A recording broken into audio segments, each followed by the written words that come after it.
make you disappointed in him? In Dylan? Yeah. No, and that remark is complete. A place that's reserved for very few, Bob Dylan and you, in writing.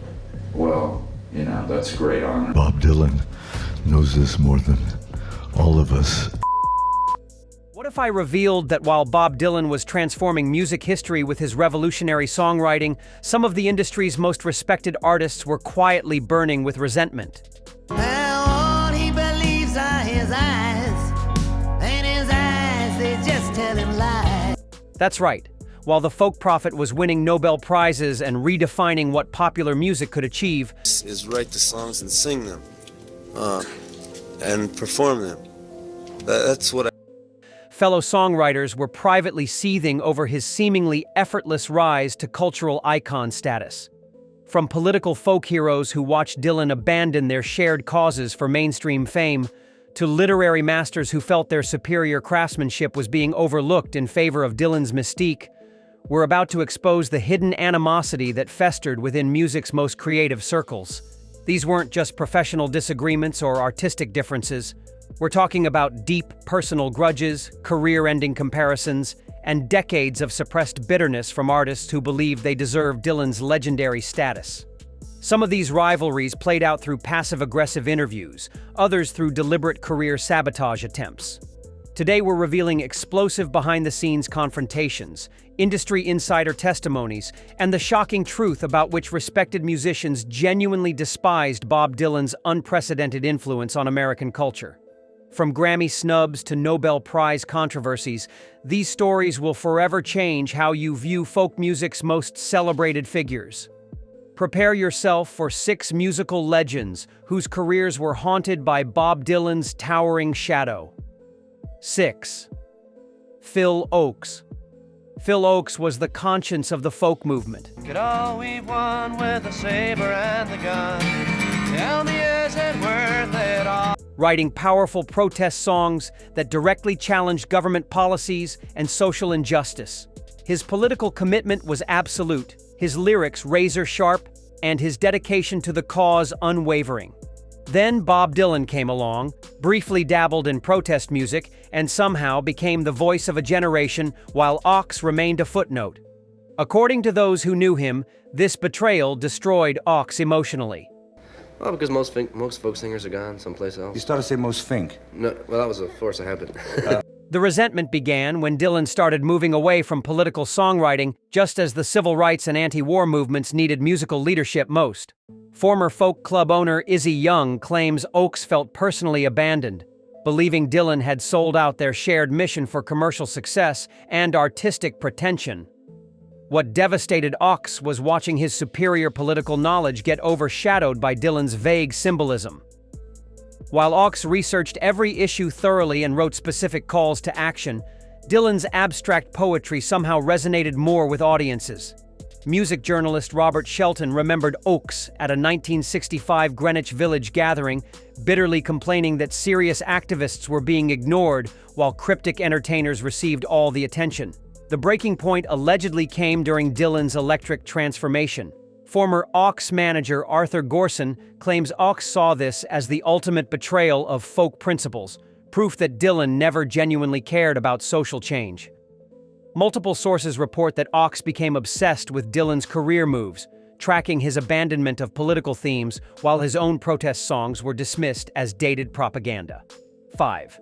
Donovan Leitch was crafting beautiful psychedelic folk music with genuine Celtic mysticism and innovative arrangements. Superman, Green Lantern, and God. But from the moment he emerged, critics labeled him the British Bob Dylan, a comparison that would haunt his entire career. While Donovan was developing his own unique sound, he was constantly measured against Dylan's American folk prototype. According to industry insiders, this persistent comparison drove Donovan to bitter frustration. The jealousy reportedly started when Donovan realized that no matter how original his compositions became, journalists would always frame his success in relation to Dylan's influence. Donovan! Who's this Donovan? Let's put him right on the sidewalk. Look at him. Former Donovan manager Ashley Kozak claims the singer would tear up magazine articles that mentioned Dylan in his reviews, feeling his individuality was being completely erased. What really stung was the authenticity question. While Dylan's American roots were never questioned, Donovan's British interpretations of folk traditions were dismissed as derivative imitations. Music critic, melody maker, writer Chris Welch remembered Donovan at a 1966 interview session, expressing genuine anger about being treated as a pale copy rather than an original artist. The rivalry intensified when both artists moved into psychedelic territory. Former Donovan producer Mickey Most alleges that Donovan became obsessed with proving his experimental credentials exceeded Dylan's, spending excessive studio time on elaborate arrangements that record labels couldn't properly market. 4.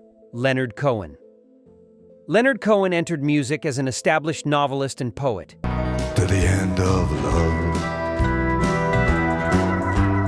Dance me to the... Bringing genuine literary credentials that most songwriters could only dream of possessing. His sophisticated wordplay and philosophical depth should have made him the obvious choice for literary recognition. Instead, Bob Dylan received poetry prizes and Nobel acknowledgments, while Cohen's superior academic background was largely ignored. According to close associates, this intellectual snub left Cohen quietly seething. I think that Bob Dylan knows this more than all of us. You don't write the song. The resentment allegedly began when critics started calling Dylan a poet, despite his lack of formal literary training. Former Cohen producer John Lissauer claims Cohen would privately express bewilderment that Dylan's stream of consciousness lyrics were being analyzed in university courses while his carefully crafted verses received less scholarly attention. What really bothered Cohen was the Nobel Prize decision.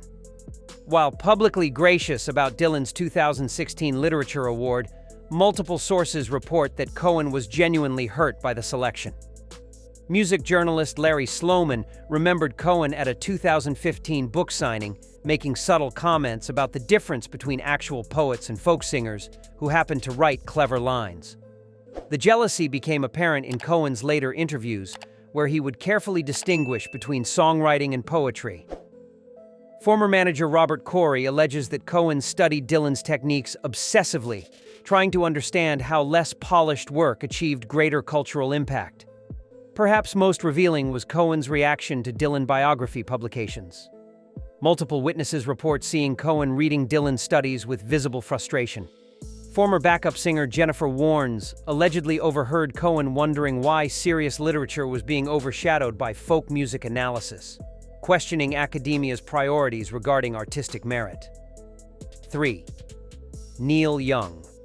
Neil Young pioneered the raw, feedback-drenched guitar sound that would later influence grunge and alternative rock. Now you're underneath the stairs, and you're giving back some glare. His emotionally honest songwriting and distinctive voice created a unique artistic identity.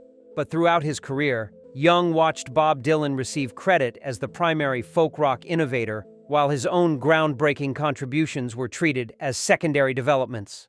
According to band members and collaborators, this recognition gap fueled decades of competitive resentment. The rivalry reportedly began during Young's Buffalo Springfield days when Dylan's electric transformation dominated headlines, while Young's equally innovative folk rock explorations received minimal coverage. Place that's reserved for very few, Bob Dylan and you, in writing. Well, that's a great honor.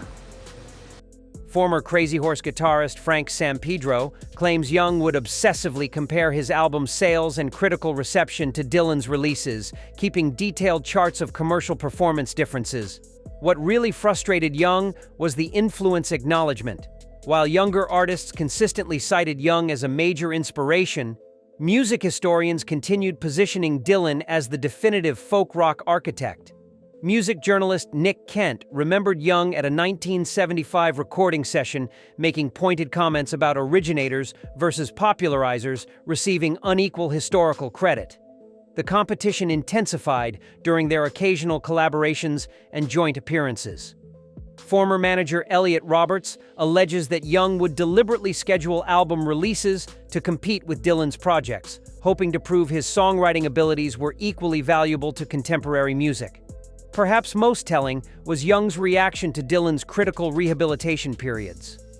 Multiple sources report that he genuinely resented seeing Dylan praised for career comebacks, while his own consistent output received less enthusiastic coverage. Former producer David Briggs allegedly overheard Young saying that reliable artists were being overlooked while inconsistent legends received disproportionate attention. 2.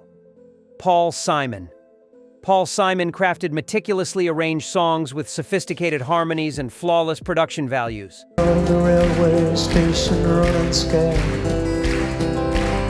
His technical precision and musical education should have established him as the premier songwriter of his generation.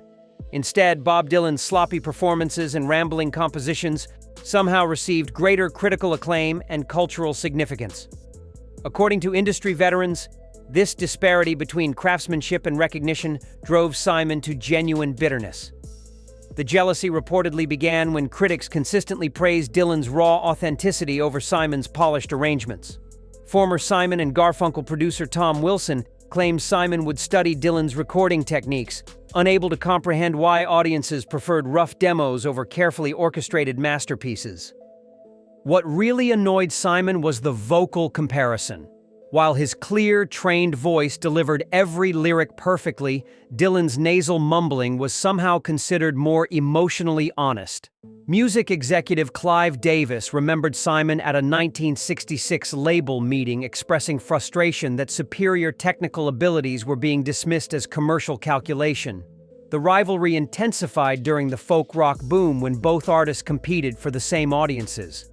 Former Columbia Records executive John Hammond Jr. alleges that Simon became obsessed with matching Dylan's album sales, demanding larger marketing budgets to compete with Dylan's seemingly effortless publicity generation. Perhaps most damaging was Simon's reaction to Dylan's critical analysis. Multiple sources report that he genuinely resented seeing Dylan's lyrics analyzed in academic settings, while his equally complex wordplay received less intellectual attention. Former Art Garfunkel confidant allegedly overheard Simon saying that real songwriters were being overshadowed by pretentious folk singers who confused obscurity with profundity. 1. Joni Mitchell. Joni Mitchell revolutionized confessional songwriting with unprecedented emotional honesty and musical sophistication. Illusions that I recall, Her complex guitar tunings, jazz-influenced arrangements, and fearlessly personal lyrics should have established her as the definitive singer-songwriter. Instead, Bob Dylan maintained his position as the ultimate musical poet, while Mitchell's equally profound contributions were often dismissed as feminine introspection. According to close friends, this gender-based recognition gap consumed Mitchell with lasting resentment. The bitterness reportedly began when critics consistently ranked Dylan above Mitchell in greatest songwriter lists, despite her superior musical versatility. Does that make you disappointed in him? In Dylan? Yeah. No, and that remark is completely out of context. Former Mitchell producer Henry Louis claims she would rage privately about Dylan's limited vocal range and repetitive chord progressions receiving more respect than her innovative compositions. The rivalry became public through Mitchell's increasingly bold interviews, where she would directly challenge Dylan's reputation. Former manager Peter Asher alleges that Mitchell studied every Dylan biography, collecting evidence of his artistic limitations while building cases for her own superiority. 6 legendary songwriters consumed by jealousy over Bob Dylan's untouchable status. From folk purists to confessional pioneers, even the greatest talents couldn't handle Dylan's mystique. Which rivalry shocked you most? Like, comment, subscribe, and hit that notification bell for more music drama.